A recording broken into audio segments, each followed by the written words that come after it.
សួស្តីអ្នកទាំងអស់គ្នាថ្ងៃនេះខ្ញុំបង្ហាញ basic Linux ដែលគេប្រើចំណាំតែប្រើវារហូតដើម្បីអាចក្លាយជា hacker ឬក៏អ្នកដែលប្រើ Linux បានគឺអ្នកទាំងអស់គ្នាគេត្រូវចេះប្រើជាមួយនឹង basic Linux ខ្លះអូខេតោះឥឡូវយើងចាប់ផ្ដើមវានេះមាន pwd មាន ls មាន cd មាន clear ហើយមានជាមួយនឹង lesson អានេះ lesson create folder ទេKD នេះគឺ create folder អានេះ create file ហើយជាមួយនឹង cp ជាមួយនឹង mp នេះគឺ move folder ណាគឺ rm នេះគឺ remove ដល់ពេល rm នេះគឺ remove folder នេះគឺវាមាន command មួយទៀតដូចខ្ញុំភ្លេចទៅណាហើយ command ហ្នឹង remove folder ដែរអានេះគឺឲ្យសិត run app សិតណាអូខេឥឡូវយើងបើក command មកបើកជាមួយនឹង terminal របស់យើងមកអូខេចឹងវាយជាមួយនឹង pwd ជុំសំណាក់កណ្ដាលអូខេយ៉ាអានេះ pw ដោយសារខ្ញុំធ្លាប់វាយដល់ពេលធ្លាប់វាយអញ្ចឹងវាចេញម្ដងអញ្ចឹងមកវាចេញបើយើងឃើញហើយយើង enter មកអូខេpwd ហ្នឹងគឺវាមានន័យថាយើងកំពុងតែឈរនៅលើទីតាំងណាដូចខ្ញុំឈរនៅលើ home ហើយនឹង Roncalli បើឈ្មោះអ្នកទាំងអស់គ្នាអីគឺវាឈរនៅលើហ្នឹងហើយអាហ្នឹងឧទាហរណ៍ថាខ្ញុំចូលមកកាន់កន្លែង cdយ៉ា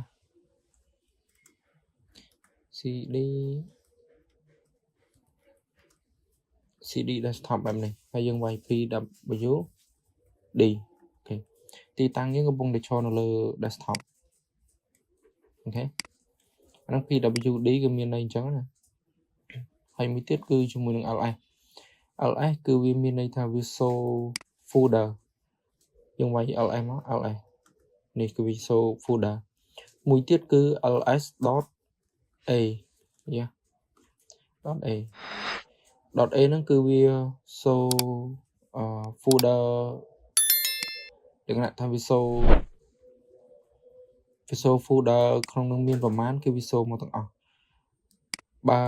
មួយទៀតគឺ la.l ls.la អានេះគឺវា show មកទាំង folder ទាំងអា file អាកន្លែងលើនេះគឺវា show file folder ណាដែលវា hidden ណាបងប្អូនដែលវាលាក់ណាអា .la ដល់ពេលអានេះ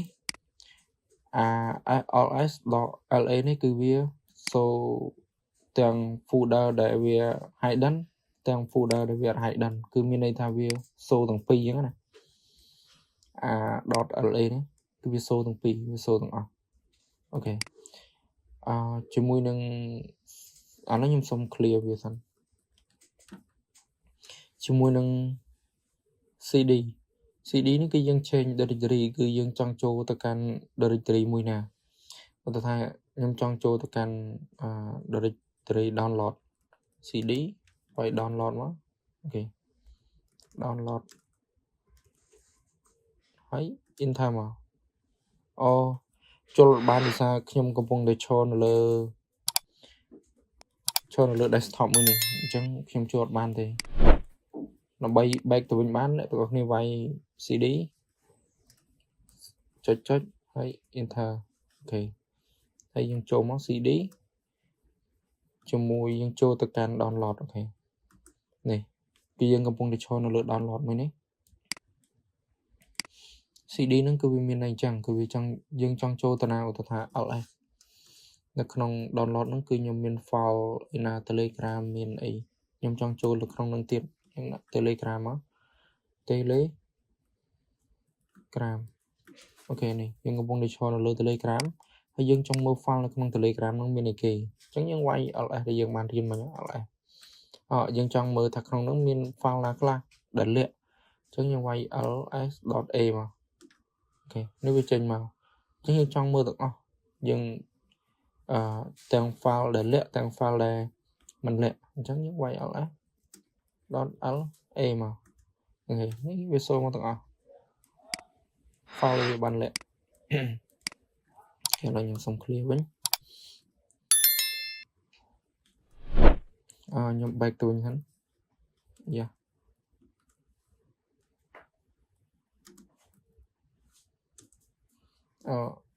comment ខុស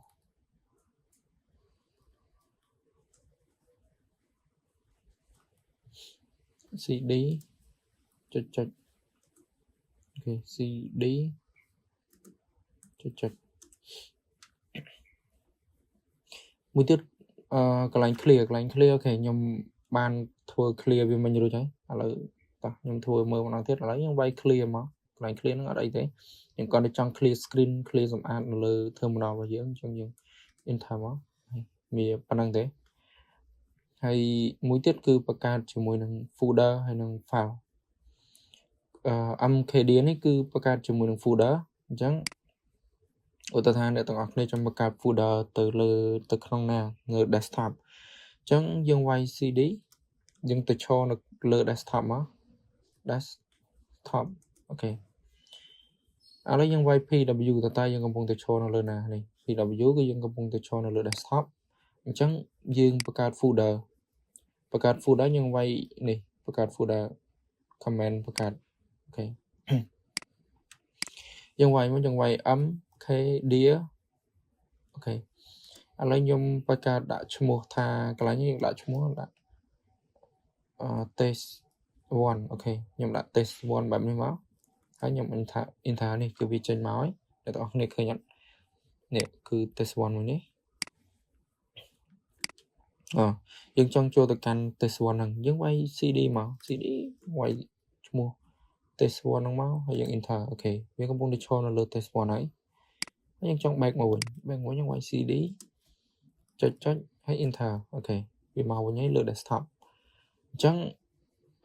នៅក្នុង file នេះយើងចង់បង្កើត file អញ្ចឹងយើងចង់បង្កើតដាក់នៅក្នុង folder មួយណាវាស្តៀងទៅនឹងWindows ដែរទេគាត់ថាអានេះវាប្រើជាមួយនឹង command អញ្ចឹងណា Windows គឺយើងចុចលើ interface បាច់មកអានេះគឺប្រើជាមួយនឹង command អញ្ចឹងយើងចង់បង្កើត file នៅក្នុង folder ដែលយើងបានបង្កើតមានឈ្មោះថា test មិញអញ្ចឹងយើងដាក់មក cd test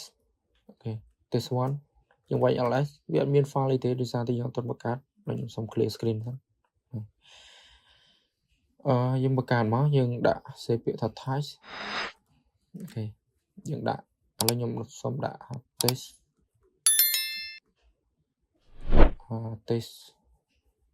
test lesson មក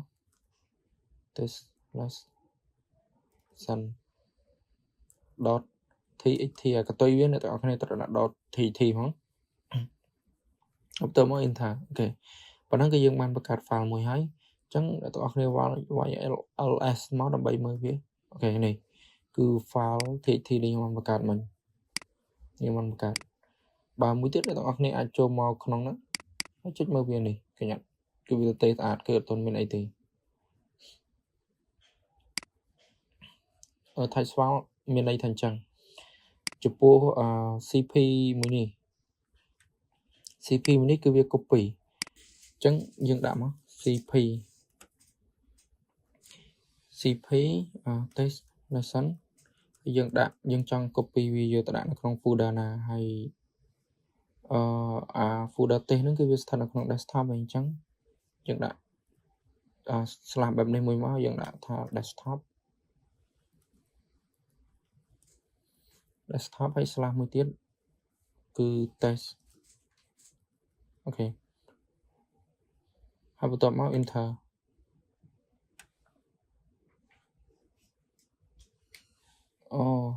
វាដាក់អត់កើតឥឡូវ cp ហ្នឹងគឺយើងអាចប្រើជាមួយយើងអាចប្រើ copy file copy name ទៅថាយើងដាក់ថា cp test lesson បែបនេះ cp test lesson ហើយយើងចង់ change name វា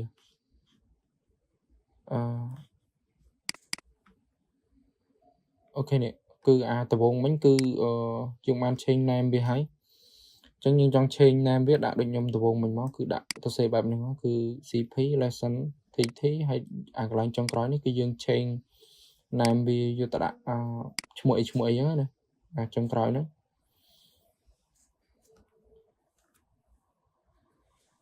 chẳng như bởi dương trong copy anh cái xa đã tậpក្នុងថតផ្សេង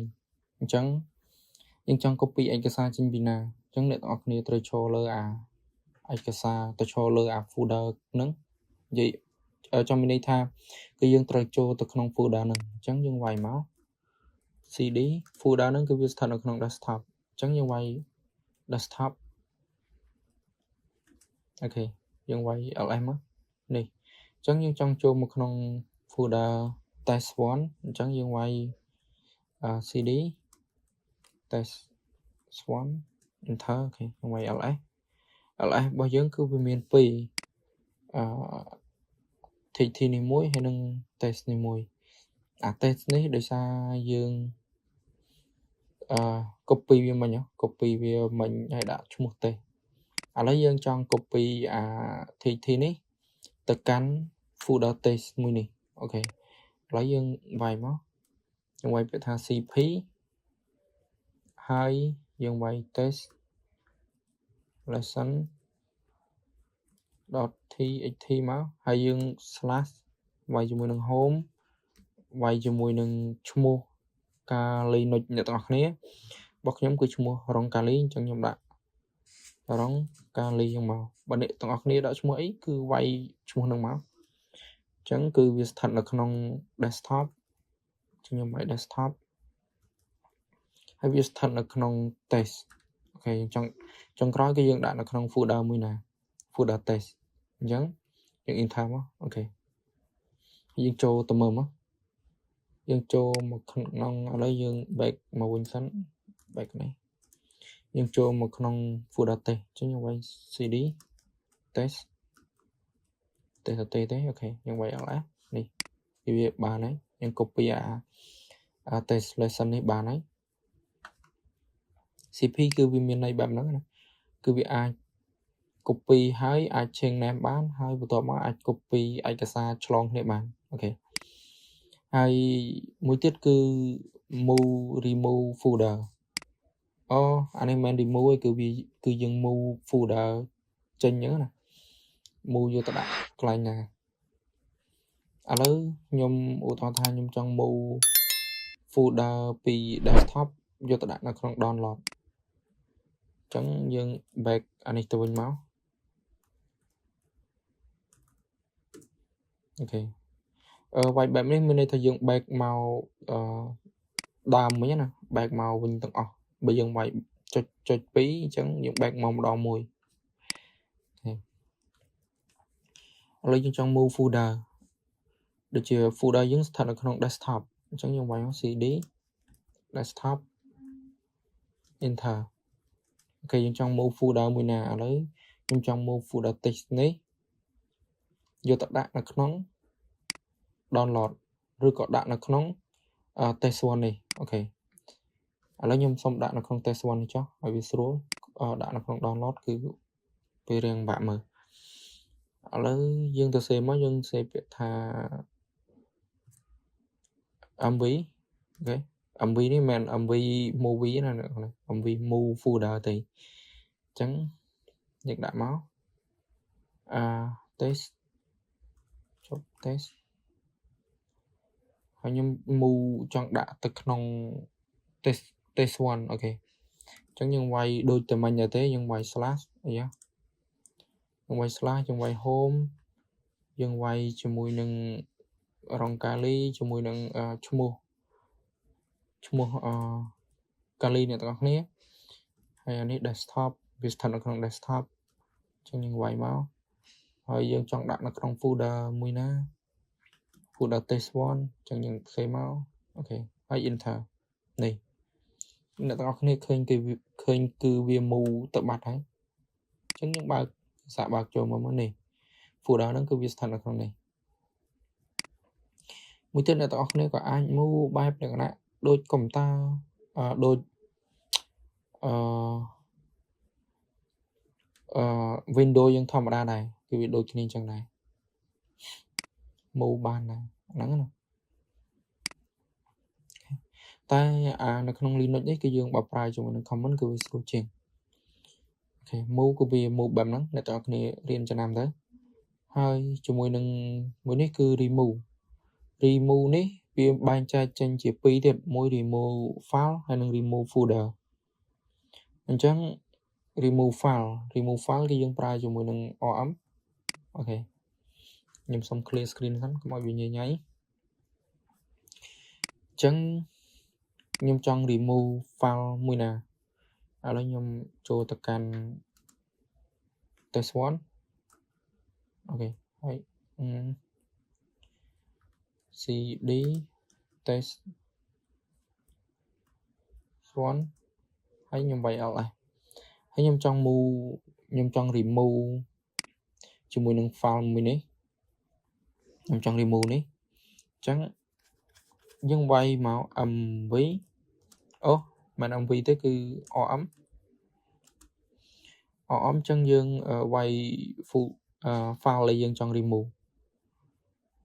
ឥឡូវខ្ញុំសុំ remove មួយនេះចុះអញ្ចឹងយើងវាយមក test ហើយ enter អូខេយើងវាយ ls ម្ដងទៀតមើលថាវានៅឃើញអត់គឺវា remove បាត់ហើយឃើញអត់គឺវានៅតែប៉ុណ្ណេះទេអានេះគឺវាបាត់ហើយអញ្ចឹងមួយទៀតគឺ remove folder គឺយើងគ្រាន់តែថែម r មកយើងវាយ rm ហើយ dot r ហើយយើងដាក់ឈ្មោះ folder ដែលយើងចង់ remove ខ្ញុំចង់ remove ជាមួយនឹង folder test មួយនេះអូខេយើងដាក់សរសេរដូចគ្នាបែបហ្នឹងតែគ្រាន់តែថាអានេះដាក់ r remove r គឺ remove folder នេះហ្នឹងមកអញ្ចឹងយើង enter មកអូខេហើយយើងវាយ ls នេះគឺវានៅសល់តែ lesson tt នេះមួយទេអូខេ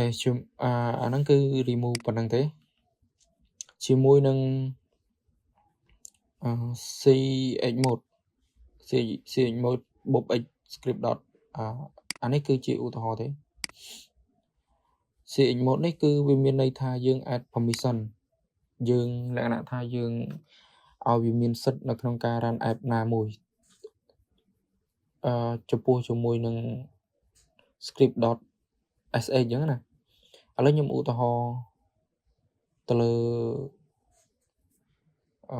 app មួយចុះខ្ញុំយកពី GitHub អ៊ីនធឺណិតដើរទៀតខ្ញុំវាយថា Wi-Fi fish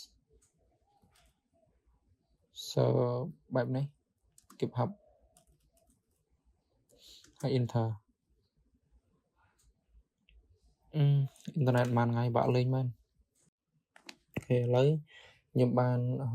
មាន file ពី GitHub មកខ្ញុំបាន copy វាចេញមកមិញឥឡូវដើម្បីឲ្យ clone បានអ្នកទាំងអស់គ្នាវាយ git clone ហើយចុច control shift v យ៉ាអូខេនេះ file fisher នោះនេះដើររកទៅបើឃើញ cd enter មកអូខេវាចូលហើយអញ្ចឹងមិញខ្ញុំនិយាយតាក់ទងជាមួយនឹង chmode.x នេះbob x អញ្ចឹងខ្ញុំវាយមកដើម្បីអាច run អានឹងបានឲ្យសិទ្ធិទៅវាបានអញ្ចឹងខ្ញុំវាយ chmode bob x ហើយយើង copy អានេះមក fisher.sh ហ្នឹងអូខេហើយបន្ទាប់មក enter ប៉ុណ្ណេះគឺយើងអាច run ជាមួយនឹង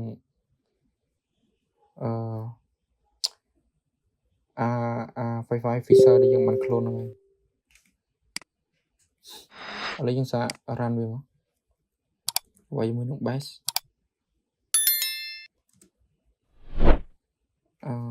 ចុច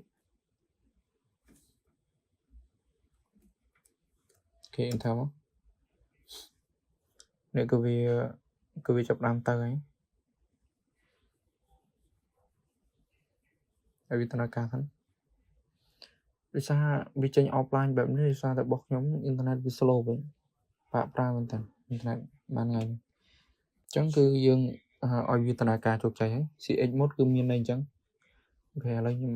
សុំខ្វែងខ្ញុំ control shift C មកដើម្បីវាបញ្ចប់អានេះគឺអ្នកទាំងអស់គ្នាចាំសិក្សាតាមក្រោយទៅអាកន្លែង clone កន្លែងនេះដល់ពេលអា CX mode នេះ mode អត់មាន bob x នេះមានន័យថាវាផ្ដោតសំខាន់ទៅលើ file មួយណាអញ្ចឹងណាផ្ដោតទៅលើមួយណាអូខេអញ្ចឹងbasic ការ Linux យើងគឺតាមពិតវាមានច្រើនប៉ុន្តែខ្ញុំលើកតែប៉ុណ្្នឹងទេវាមានច្រើនតែខ្ញុំអត់ទាន់និយាយអស់ទេចាំវីដេអូក្រោយៗខ្ញុំចេញទៀតអញ្ចឹងអ្នកទាំងអស់គ្នា